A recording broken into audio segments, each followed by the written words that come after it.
Hi, my name's Graham Cruz and thanks for joining me today. This is designed to take you through the business planning tools and techniques actual spreadsheet.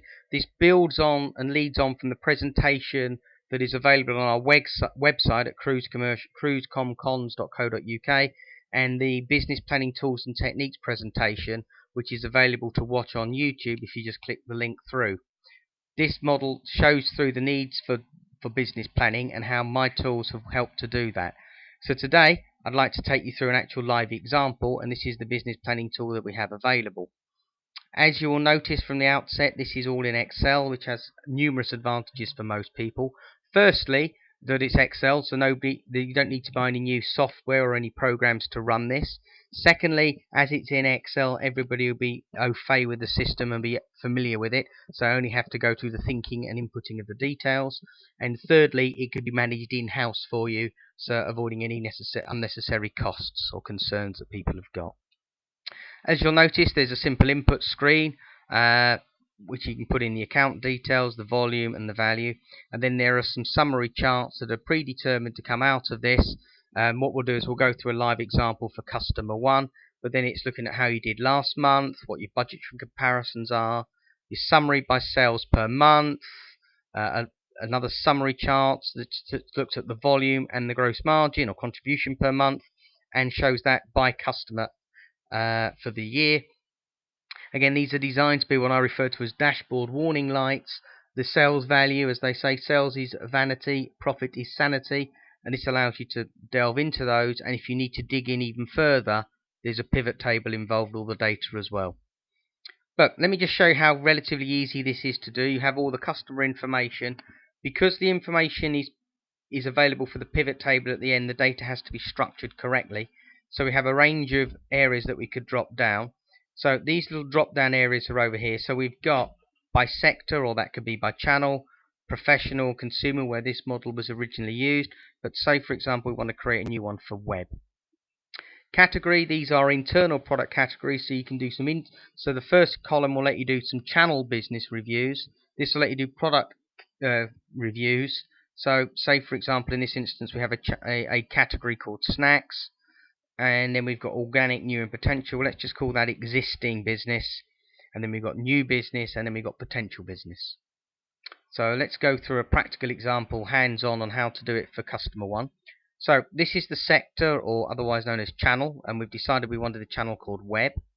We've got a customer name. We've got customer 1 at the moment, but you'll notice when you inputted web, it automatically defaults to all the other accounts. The same thing happens with the next few columns where the data is fixed. So the customer name, for example, if we had food webby 1, food webby, okay, that's the customer name.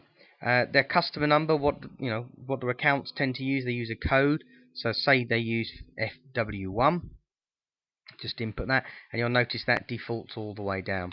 You then up to the product description, which is the long-winded name. So say if we just call it crisps S&V, for want of another word, and they're the 50-gram size. Now you've then got product code and part number. Product number is when allows you to put the customer's product code in if it differs from your internal part number. But if you don't use that, I wouldn't get hung up about it. It's there if you need it. But say the part number is 12345, which is nice and easy. And category. What product category is this within our business? Well, we decided that was snacks.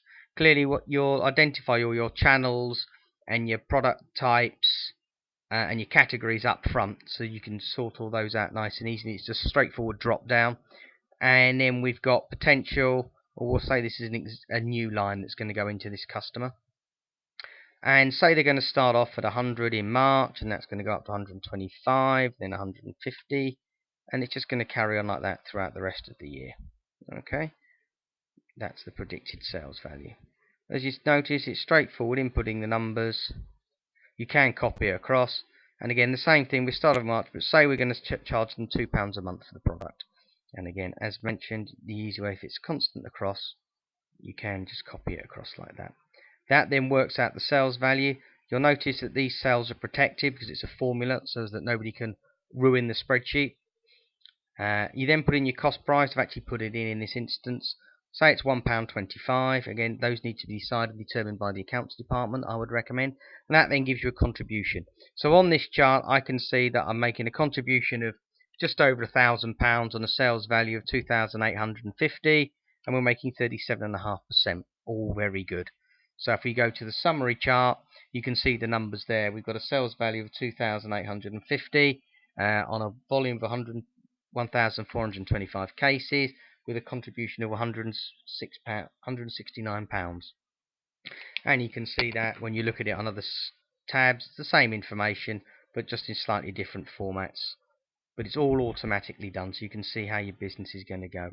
But let's go back and say, well, okay, then we know that's where we're going to go. That's the flat line, but we want to do a promotion. So let's say we do a promotion in June and July, once the product's been in, to help boost sales. And that's going to have a slow build up in June, and then we're going to sell 500 in July. But obviously people have stockpiled, so the sales will slop off the following month. So in June, instead of being £2, we're going to have to drop the price to £1.50. Okay, so what impact has that had on our business? Well, our sales value has gone up to 3,200 and something, but have we made any more profit? The margin has come down, and we're actually making less profit than we had in before. If you remember, we had about £1,000, 1,069. We're now down to 994. So was that a good promotion to do? The volume's up and the sales value's up, but your contribution's down. So this is when this allows you to do some really powerful what ifs. Well, okay, then that's great, but I can't afford to justify £1.50. Let's see what happens if I do a £1.60 promotion for those 2 months. Okay, what does that do? I can either look at it here at the summary, but here I'm at 1,000. I'm back to where I was exactly, which is probably coincidence more than anything else. So say, okay, then well, let me negotiate with the account. I'll do £1.65, and I do £1.65. But equally, I think at those prices, I should actually get a bit more in the first month. I might have been a bit too cautious, and we'll say it's £3.50. And again, you can look at the summaries either here or there. So here I've actually made a fraction more money. I've gone up from 1,069 to 1,146, and my margin's up. So the input screen is straightforward and allows you to do some very straightforward what-ifs. Now the tool becomes very powerful when you start using this activity sheet by account manager to be the action plans and the KPIs in terms of volume and value.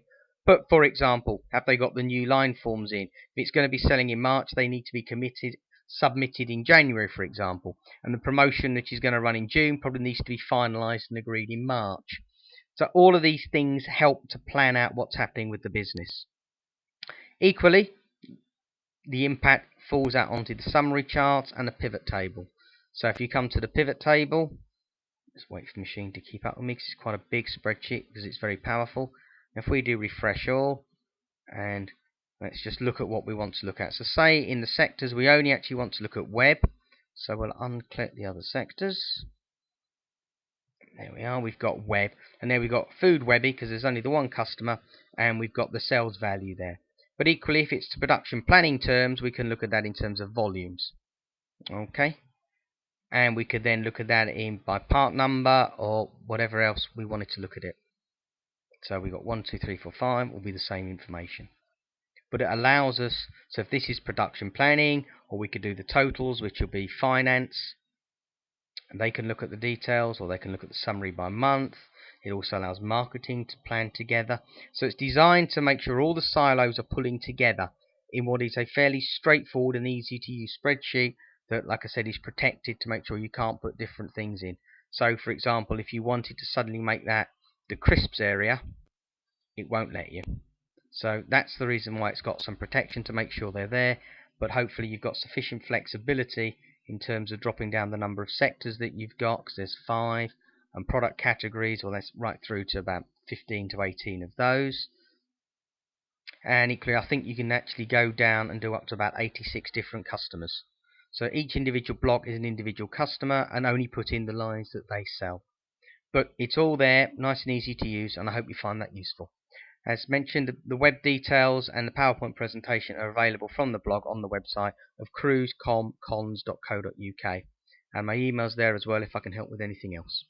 Thanks for your time, and all the best with it. Take care.